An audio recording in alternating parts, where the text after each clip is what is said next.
अब के जालिम भी अपने अंजाम के बहुत करीब आ चुके। इन्होंने जुल्म इतना किया है, वो बच्चों की आहें, वो औरतों की चीखें क्या बारगाह रब्बुल इज्जत में ना पहुंची होंगी। रब तबारक व तआला खुद फरमाता है, सयअलमुल्लज़ीना ज़लमू अय्य मुनक़लिबिन यनक़लिबून, अन क़रीब जालिम ये देख लेंगे कि किस पलटी में अल्लाह ताला उन्हें गिराने वाला है।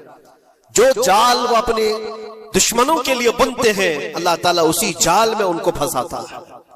आज देखना आप तारीख की सच्चाइयां आपको इस बात का जवाब देंगी।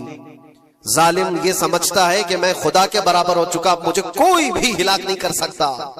अल्लाह ताला फरमाता है, इन्नमा तकुनु युद्रिकुमुल मौत वलौ कुंतुम फी बुरूजिम मुशय्यदा, तुम मजबूत किले में क्यों ना बैठे हो, मौत तुम्हारे पास आकर पकड़ लेगी। और रब तबारक व तआला के लिए कोई चीज नामुमकिन है। फी जमाना हम जो हालात देख रहे हैं पूरी दुनिया में, आज मौत इतनी आसान हो गई है कि अल्लाह के नबी सल्लल्लाहु अलैहि वसल्लम ने 1400 साल पहले ये इरशाद फरमाया था कि एक जमाना आएगा कि हरज बढ़ जाएगा। तो सहाबा ने पूछा था ये हरज क्या है? तो हुजूर अकरम सल्लल्लाहु अलैहि वसल्लम ने इरशाद फरमाया था कि कत्ल बहुत ज्यादा होगा, एक दूसरे का कत्ल इतना ज्यादा होने लगेगा कि लोग उसकी परवाह भी नहीं करते। आज मुझे आज बताओ, दुनिया पूरी बहुत सारे इश्यूज पर बैठकें कर रही है, ग्लोबल वार्मिंग पे है, दुनिया में इन्वायरमेंट की चेंजिंग पर, मौसम का तापमान बढ़ रहा है, इस पर मीटिंगें हो रही हैं, बड़ी बड़ी तंजीमें बैठती हैं। ये ढकोसला है ये दुनिया का। मौत इतनी आसान है इंसानों की। तुम्हारा आपस में बराबर की ताकत का मुकाबला हो तो समझ में आए कि एक दूसरे की फौजों से मुकाबला है, इधर की फौज भी मर रही, उधर की फौज भी मर रही है, लेकिन निहत्ते बच्चों का क्या कसूर? बल्कि वो गोद में आए हुए अभी जिन्होंने शऊर की आंखें भी नहीं खोली, दूध पीते बच्चों के जो कत्ल हुए हैं। तारीख में आपने पढ़ा होगा फिरौन ने 12,000 बच्चों का कत्ल किया था, सिर्फ इस गुमान से कि उसने ख्वाब देखा था बनी इसराइल में एक बच्चा पैदा होगा जो उसकी सल्तनत को हिलाक कर देगा। ख्वाब की वजह से काहिनों ने उसको बताया था, उसने ख्वाब ये देखा था कि आसमान से एक तारा टूटकर उसकी गोद में गिरा और आग लग गई। तो नजूमियों ने उसकी ताबीर ये बताई थी कि बनी इसराइल में एक बच्चा पैदा होगा जो तेरी सल्तनत को हिलाक कर देगा।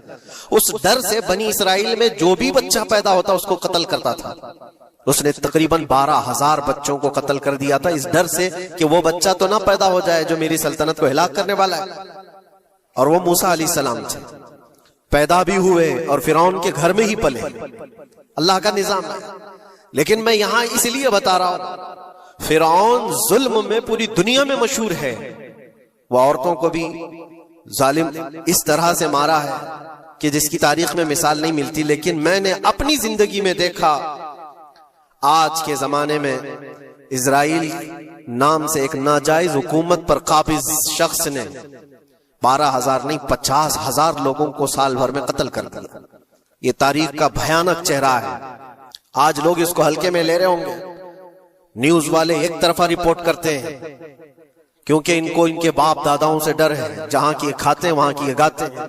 लेकिन बाद को ये सच्चाइयां जनरेशन में मुंतकिल होती रहेंगी, कभी तो आएगा कोई इंसाफ की नजर रखने वाला। सदियां लग जाती एक शहर को बसने में, एक घर को बनाने में आदमी की अपनी जिंदगी गुजर जाती है। क्या क्या अरमानों से घर बनाते हैं, लेकिन एक पल में किसी का घर उजाड़ दिया, उसके सामने तड़पते हुए उसके बाप की लाश हो, मां की लाश हो।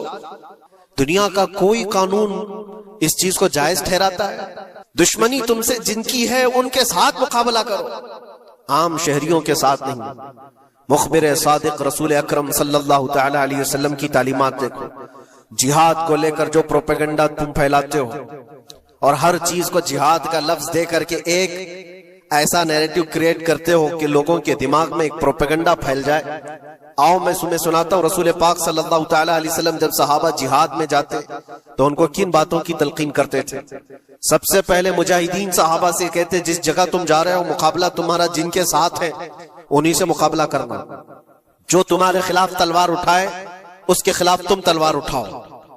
और रास्तों पर बैठे हुए बूढ़ों को हाथ ना लगाना, किसी औरत के साथ छेड़छाड़ ना हो। हामला औरतें अगर कैद में आ जाएं तो उन्हें छोड़ देना। ये हुजूर पाक सल्लल्लाहु अलैहि वसल्लम की तालीमात है।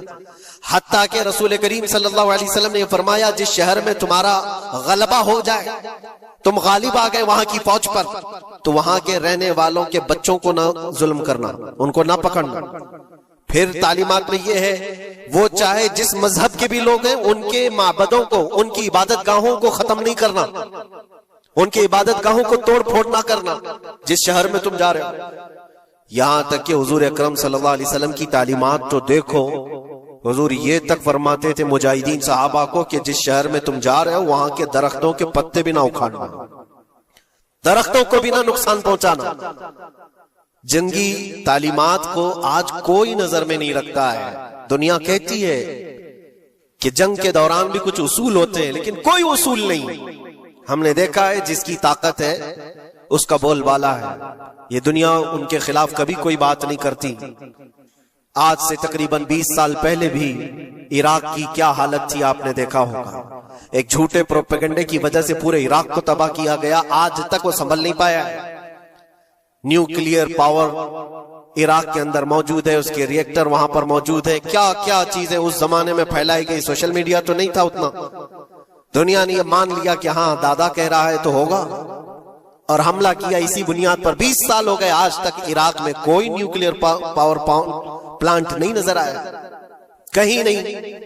एक झूठे प्रोपेगेंडे की वजह से वहां के कितने लाख लोगों को बेघर होना पड़ा है पता है। कुछ जगह ऐसी हैं जहां बम बरसाए गए, आज तक वहां कोई सब्जा नहीं उगता, कोई वहां पर फसल नहीं होती। मैंने खुद अपनी आंखों से देखा एक नया मैदान जिसपे लोग फुटबॉल खेलते थे, चंद सालों के बाद देखो तो पूरा मैदान कब्रों से भरा हुआ है। कब्रें हैं वहां पर, पूरी कब्रें हैं। लोगों को जनाजा उठाने के लिए लोग नहीं मिलते हैं। मौत इतनी आम कर दी गई थी। इन बातों को कोई कहता है?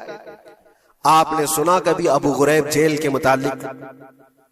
कैदियों के साथ जो वहशियाना सलूक किया इन गोरों ने, अल्लाह की पनाह, बहुत सख्त किस्म के, दुनिया में बदनामे जमाना जेल उसको कहा जाता है। हर तरह की वहां पर कैदियों के साथ आजमाइशें हुई, हर तरह की। उन पर कुत्ते छोड़ देना, उनकी शर्मगाहें काटना, उन पर पेशाब करना, हर चीज जो इंसानियत सोज है, इंसानियत को जला देने वाली, ये सारी हरकतें की गई। दुनिया खामोश है उस सिलसिले में। क्यों? सुपर पावर के 1000 गुना भी हजम कर लिए जाते हैं। छोटा मुल्क या गरीब आदमी कोई बात करे तो सारे उस पर टूट पड़ते हैं। आज मैं एक चीज आपको बताना चाह रहा हूं कि ये कोई नई चीज नहीं है जो हो रही है आज दुनिया में। ये फैलने वाली है और कयामत के करीब हम आ चुके हैं। हो सकता है दुनिया पूरी जंगों के लपेट में हो, जो रसूल पाक सल्लल्लाहु अलैहि वसल्लम ने इरशाद फरमाया, कत्ल इतना बढ़ जाएगा कि 100 लोग हों तो 99 मर जाएंगे, एक बच जाएगा। कत्ल इतना बढ़ जाएगा।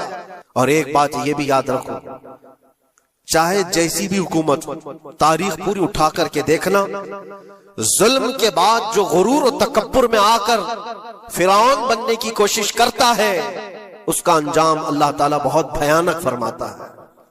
बहुत भयानक अंजाम होता है। अब के जालिम भी अपने अंजाम के बहुत करीब आ चुके हैं। इन्होंने जुल्म इतना किया है, वो बच्चों की आहें, वो औरतों की चीखें क्या बारगाह रब्बुल इज्जत में ना पहुंची होंगी?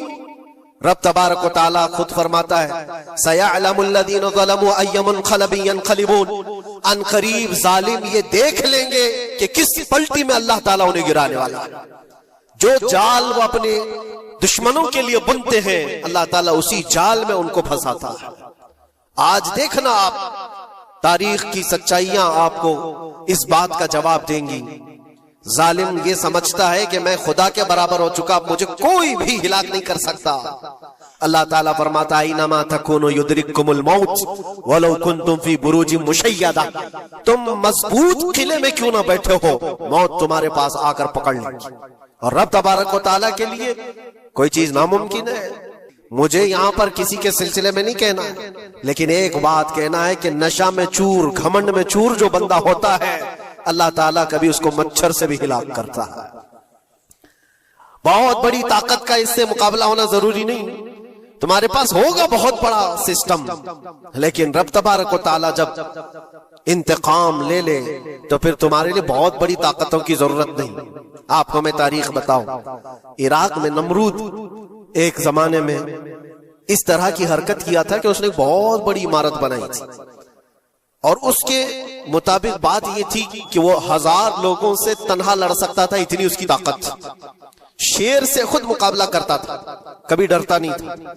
नमरूद की ताकत मशहूर थी उस जमाने में और सारे लोग उसकी ताकत का लोहा मानते थे, हत्ता कि वो कभी अपनी जिंदगी में बीमार नहीं हुआ था। आदमी जब बीमार नहीं होता तो उसका गुरूर बढ़ जाता है। उसने एक बहुत बड़ी इमारत बनाई, कहा कि खुदा आसमानों में होता है, हम इतनी बड़ी इमारत बनाएंगे कि उन इमारतों पर चढ़कर खुदा को ललकारेंगे। आजा मैं मुकाबला करता हूं और मुकाबला करके मैं खुदा को गिरा दूंगा किसी भी तरह से। अगर मुझसे ना हो सके तो पूरी फौज को तैयार करूंगा। खुदा से लड़ाई लड़ करके एक बार वो मौत और हयात का पावर अपने हाथ में ले लेंगे, फिर हमको जब तक चाहे जीना है। कहां की खाम ख्याली, लेकिन उसने बनाया, पूरी दुनिया भर से लोगों को जमा किया, सबकी जुबान एक बनाया, सबकी करेंसी एक बनाया, सारी उस पूरी दुनिया के लोग उसकी फौज में। सबको ये बावर कराना शुरू किया कि हमारी लड़ाई है दुनिया से नहीं, हमारी लड़ाई क्रिएटर से, खालिक से।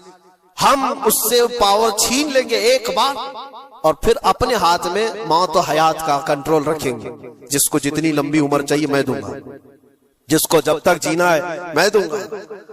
अजल तक, अजल से लेकर अबद तक ये सारे ख्यालात उसके थे और उसने जमा किया, इमारत भी बनाया, फौज भी तैयार किया। क्या रब तबारक व तआला ये नहीं देख रहा था? उसकी तैयारी, उसका जमा करना, उसकी इमारत बनाना, बहुत दिनों तक ये सब काम चलता रहा। रब तबारक व तआला किसी से गाफिल नहीं, दिलों में गुजरने वाले हालात से भी बेखबर नहीं, लेकिन बंदे को रब तबारक व तआला ढील देता है। कुरान में रब ताला फरमाता है, वला यहसबन्नल्लज़ीना कफरू अन्नमा नुमली लहुम खैरुल लिअन्फुसिहिम इन्नमा नुमली लहुम लियज़दादू इस्मा। काफिर जो उनको ढील मिली है ये न समझें कि हमने जो उनको छोड़ रखा है उनके लिए बेहतर है, बल्कि इसलिए हम छोड़ रखे हैं कि वो और ज्यादा करें, और ज्यादा करें। लियज़दादू इस्मा वलहुम अज़ाबुम मुहीन, फिर हम जिल्लत वाला अज़ाब उन्हें देने वाले हैं। ये मत समझ लो कि रब तबारक व तआला इन सब चीजों से बेखबर है। नमरूद इतना सब करता रहा, अल्लाह ने उसको छोड़ रखा। बना ले, लंबी इमारत बना, फौज भी बना ले, सारी चीजें बना लिया। मुकाबले के लिए उसने दिन भी तय कर लिया। उसके बाद उसको खुदा से लड़ाई लड़नी थी, कहां खुदा तक पहुंचने की बात। लेकिन बंदा जब गुरूर और तकब्बुर में आता है तो वहां तक भी सोचता है, उसे मौत पर कंट्रोल हासिल करना था, बस ये एक चीज थी। फिर जब वो दिन आया, किताबों में मिलता है अल्लाह तबारक व तआला ने फरिश्ते, उसकी जो तादाद है उसका किसी को इल्म नहीं। बारिश के जितने कतरात गिरते हैं ना, एक एक फरिश्ता बूंद लाकर रखता है। अब आप अंदाजा कर सकते हैं फरिश्तों की तादाद कितनी हो सकती। उसमें जो बड़े फरिश्ते हैं वो जिब्राइल, मीकाईल, इसराफील और इज़राइल अलैहिमुस्सलाम, जो सरदार मलाइका हैं, फरिश्ते हैं। उनके अपने अपने काम हैं, बहुत पावरफुल फरिश्ते हैं। इनकी बात नहीं कर रहा, किसी एक आम फरिश्ते को रब तबारक व तआला ने बुलाया और फरमाया, जाओ जमीन पर, हमारे एक बंदे ने हमसे लड़ाई का इरादा कर लिया है। उसकी ताकत और कुव्वत और उसकी जमा शुदा सारी चीजों को देख करके आओ। वो फरिश्ता जमीन पर आया, जिस जगह पर उसने ये सब जमा किया था। फरिश्ता उतरकर सिर्फ अपने पैर हिलाया था, पूरी इमारत भस्म हो गई। कुछ नहीं किया था, उसकी बनाई हुई इमारत भस्म हो गई। जितनी फौज जमा किया था सब कीड़े मकोड़ों की तरह मर गए और सबकी जुबानें मुख्तलिफ हो गई, कोई एक दूसरे को पहचान नहीं पा रहा। ये मिनटों की भी बात नहीं थी, सेकंडों की बात थी। फरिश्ता वापस चला गया, नमरूद का जवाल हो गया, खत्म हो गया। ये तारीख की एक बात है और ये रिवायत हम अपनी किताबों में नहीं रखते, ये रिवायत यहूदियों की किताबों से ही है। यहूदी इस बात को यकीन करते हैं और इसी वजह से इस बात पर वो दोबारा अमल करने के लिए फिर कोशिश में है। न्यू वर्ल्ड ऑर्डर जो कहा जाता है, पूरी दुनिया को इकट्ठा करना, एक करेंसी बनाना, एक लैंग्वेज पर लाना और सबको मिलाकर के एक ताकत हासिल करना, स्पेस पर जाना और फिर वही चीजें दोहरानी जा रही है दुनिया। वही चीज एक दोबारा बार ट्राई करना है, जिसके लिए आपको पता है ये छोटी सी कौम पूरी दुनिया पर कंट्रोल हासिल करने के कैसे कैसे ख्वाब देखती। अगर आप जाएं इस्लाम दुश्मनी तो इनकी पुरानी है, लेकिन ये जो 50,000 लोगों का कत्ल है, ये सिर्फ और सिर्फ उनके अपने एक छोटे मकसद के लिए। हो सकता है बहुत सारी बातें, अल्लाह फरमाता है उन पर जिल्लत और गुर्बत लिख दी गई है। किस पर? यहूदियों के मुताबिक। वबाउ बिग़ज़बिन मिन अल्लाह, और अल्लाह के गजब में रहेंगे वो हमेशा। आप सूरह फातिहा में पढ़ते हैं ना, गैरिल मग़दूबि अलैहिम वलद्दालिन। मग़दूब का मतलब क्या है? जिन पर अल्लाह का गजब हुआ, और वो यहूद कौम है। कुरान पाक की मैं आपको बात बता रहा हूं। और अल्लाह ताला फरमाता है वजह क्या है? ज़ालिका बिअन्नहुम कानू यकफुरून बिआयातिल्लाह, वो इसलिए कि अल्लाह की निशानियों को ठुकराते हैं। व यक़्तुलून अन्नबिय्यीन बिग़ैरि हक़, और अल्लाह के नबियों को नाहक कत्ल करते हैं। अब दुनिया को यह अफसोस हो रहा होगा, जैसे मैंने अभी बताया 50,000 लोगों का कत्ल वहां कर दिया। ईरान में घुस गया, शाम में घुस गया, लेबनान में घुस गया, हर जगह मार मार मार और लोगों का कत्ल। मेरे अजीजों, ये तो आम लोगों का कत्ल है, और कुरान ये कहता है ये वो कौम है जो अल्लाह के नबियों को कत्ल करती थी।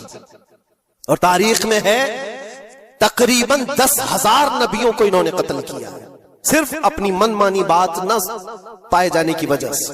हजरत ज़करिया अलैहिस्सलाम की बात मालूम है? ये तो बैतुल मुक़द्दस के मुतवल्ली थे।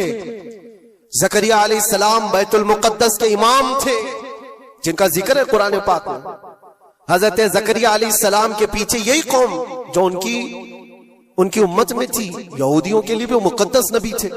लेकिन इन जालिमों ने हजरत ज़करिया अलैहिस्सलाम को दुश्मनी में रख करके ऐसा कत्ल किया था। अल्लाहु अकबर। ज़करिया अलैहिस्सलाम इनसे भाग करके निकले थे और एक दरख्त को जाकर कहा, ए दरख्त खुल जा, मैं तुझ में आता हूं।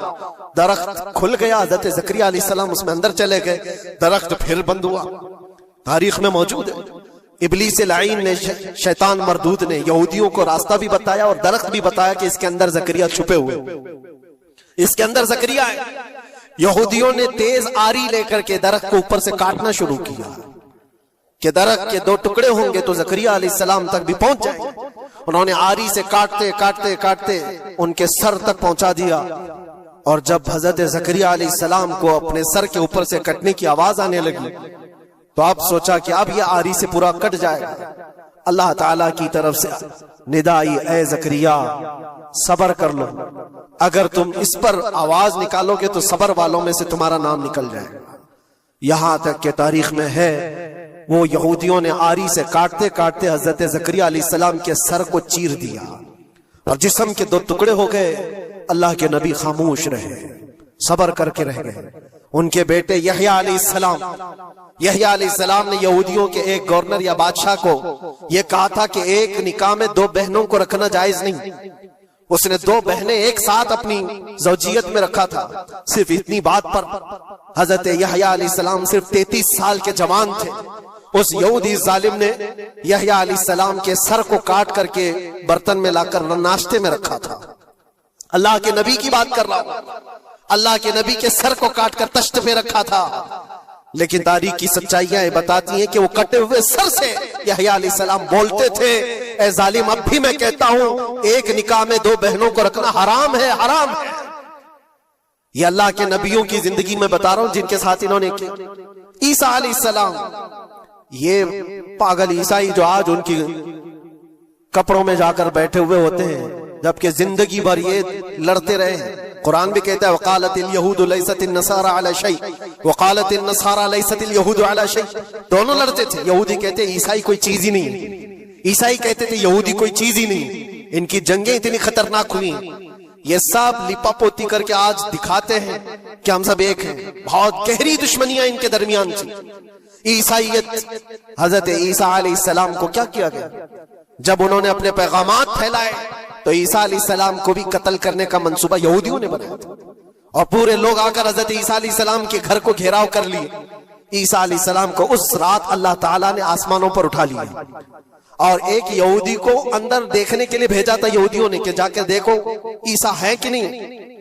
तो अल्लाह ताला ने वो आए हुए यहूदी को ईसा अलैहिस्सलाम की शक्ल दे दी, ईसा अलैहिस्सलाम को उठा लिया। यहूदी जो बाहर खड़े मुंतजिर थे, हमारा आदमी अंदर गया है देखने के लिए, मारने के लिए, कत्ल करने के लिए, अभी तक आया नहीं। तो सबके सब अंदर घुस गए। देखा वो आदमी बैठा हुआ है, उसी को पकड़कर लाकर सूली पर चढ़ा दिया ईसा समझ करके। लेकिन इत्तेफाक ये है कि उसको पूरी शक्ल नहीं दी गई थी, आधी शक्ल ईसा अलैहिस्सलाम की थी और आधी उसकी खुद की थी। बाद में यहूदियों में खुद इख्तिलाफ हो गया, हमारा बंदा कहां गया जो ढूंढने के लिए गया था, वो गायब कहां है? और अगर ये हमारा बंदा है जो ढूंढने के लिए गया था तो फिर ईसा कहां है? ये इख्तिलाफ में, ये शक में 550 साल गुजर गए। फिर मेरे मुस्तफा सल्लल्लाहु अलैहि वसल्लम तशरीफ लाए और कुरान ने इस बात को वाज़ेह किया, न तुमने ईसा का कत्ल किया, न सूली चढ़ाई है, ईसा अलैहिस्सलाम जिंदा है, अल्लाह ने आसमानों पर उन्हें उठाया। ये तो ईसाइयों पर एहसान है कुरान का, जो सच्चाइयां 550 साल पहले की बताया। मेरे अजीजों, ये तारीख में आपको बता रहा हूं, नबियों का कत्ल करने वाली कौम, उनके सामने आम इंसान क्या माने रखते हैं? ये दुनिया की सारी कौमों को हकीर समझने वाली कौम, दुनिया के पूरे जखीरों को अपनी मिल्कियत समझने वाली कौम, उनका अकीदा है ये दुनिया का जितना गोल्ड है, जितना सोना है, उस पर सिर्फ और सिर्फ उनकी कौम का कब्जा होना चाहिए, पूरी दुनिया को। आपको पता है मदीने तैयबा में हुजूर पाक सल्लल्लाहु अलैहि वसल्लम की आमद से पहले ये सब के सब मदीने में बसे हुए थे। 550 साल से इंतजार कर रहे थे हुजूर के आने का, दूसरी कौमों को डराते थे। क्यों? उनकी किताब में मौजूद था आखिरी नबी के आने की सारी बातें मौजूद थी। आखिरी नबी आएंगे, उनके मानने वालों का गलबा होगा, वो अपने नूरे नबुव्वत से लोगों के दिलों को पाक करेंगे। उनकी शक्ल भी बताई गई थी तौरात में, उनके आने की जगह भी बताई गई थी। पूरे हिजाज में खजूरों का झुंड एक इलाका होगा जहां ये नबी आएंगे, और वो मदीने के अलावा कोई जगह ही नहीं थी। यहूदी ये सब चीजें देखकर हुजूर के आने से 550 साल पहले से इंतजार में थे, वो नबी यही आएंगे, यही आएंगे, और दूसरी कौमों को डराते थे, हमसे मत उलझना, आखिरी नबी आने वाले हैं हमारे, और उस नबी के आने के बाद फिर हम चुन चुन कर तुमसे बदला लेंगे।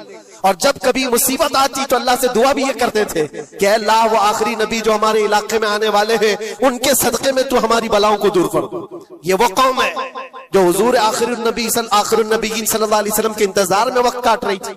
लेकिन हुआ ये, उनका अकीदा ये था कि आखिरी नबी तो बनी इसराइल में ही पैदा होंगे, हमारे खानदान में पैदा होंगे। इन्होंने ठेका ले रखा है, आखिरी नबी कहां पैदा होंगे ये फैसला करेंगे।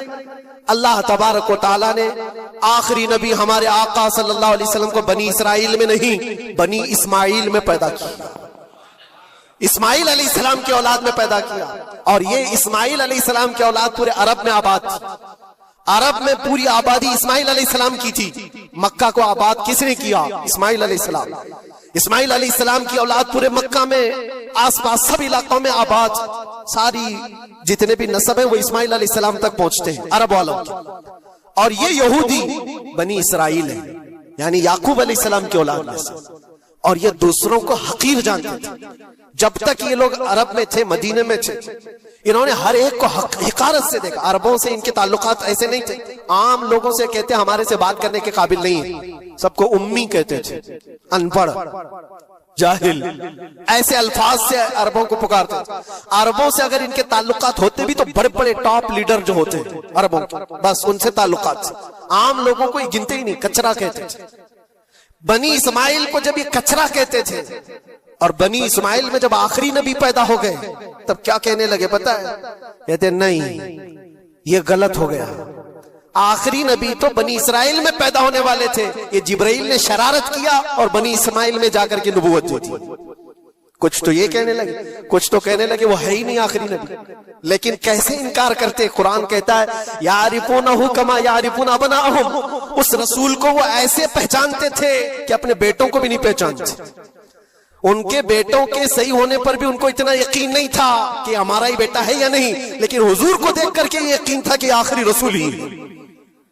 आखिरी रसूल होने की सारी निशानियां उन्होंने जो पढ़ी थी वो सब हुजूर के पास मौजूद थी। इसीलिए तो मेरे अजीजों, जो सहाबा यहूदियत से इस्लाम में आए, उन्होंने सब निशानियां देखी। हज़रत सलमान फारसी की बात बता, वो ईसाइयत में थे, सालों उन्होंने ईसाइयत में गुजारे, और उन्होंने भी यही सब बातें सुनी थी।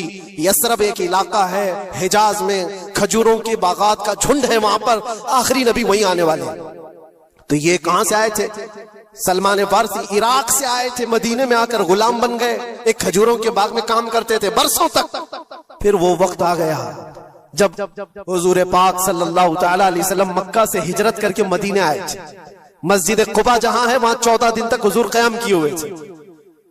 तो वो बागीचे का जो मालिक है, सलमान फारसी का जो मालिक था, उसका भतीजा आकर के खबर देता है, चाचा सुना है कि नहीं खबर, यसरब में एक शख्स आया है मक्का से, हसीन चेहरा है, गुलाबी रंगत है, बोलता है तो लोग सब उसकी तरफ देखते हैं और वो कहता है कि मैं अल्लाह का आखिरी रसूल हूं।